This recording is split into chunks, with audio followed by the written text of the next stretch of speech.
सीधा रुख करेंगे प्रयागराज का, जहां मुख्यमंत्री योगी आदित्यनाथ क्या कुछ कह रहे सुनाते हैं आपको। हमें एक प्रेरणा देकर के चले गए। आज हमें दृश्य देख रहे हैं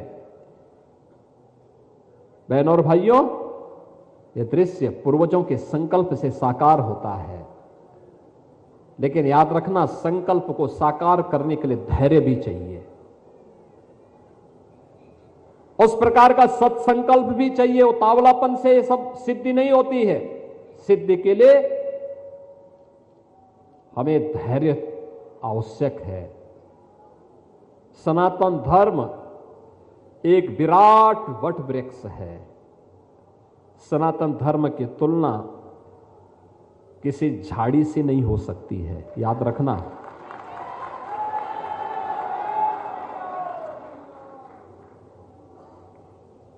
बहुत संकीर्ण मानसिकता से हम लोग सनातन धर्म की चर्चा करते समय कभी भी कोई ये बात न कहे।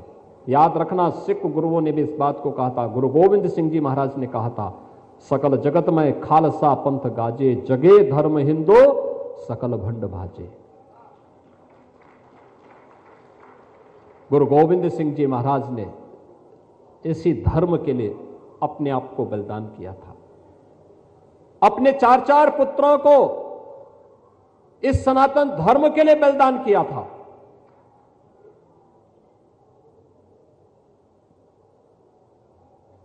बाबा अजीत सिंह, बाबा जुझार सिंह, बाबा जोरावर सिंह और बाबा फतेह सिंह इसी सनातन धर्म के लिए शहीद हुए थे। गुरु तेग बहादुर जी महाराज ने कश्मीर में सनातन धर्म की रक्षा करने के लिए अपना बलिदान दिया था। ये सब कुछ सनातन धर्म के लिए। वे कभी अलग हो ही नहीं सकते।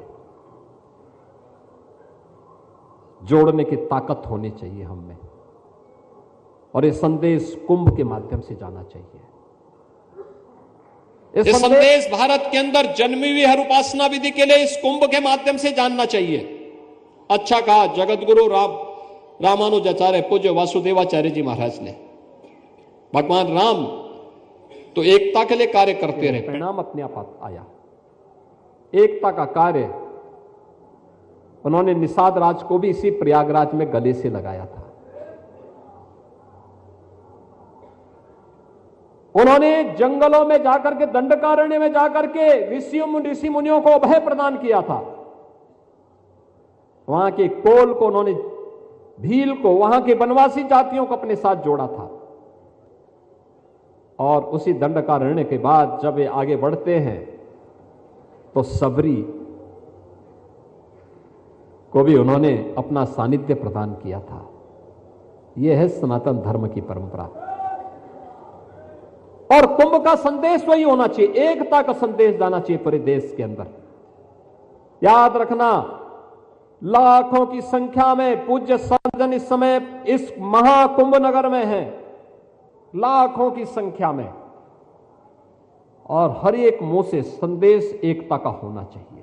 सनातन धर्म की एकता के माध्यम से एक ही संदेश होना चाहिए कि महाकुंभ का एक ही संदेश, से अखंड रहेगा ये देश।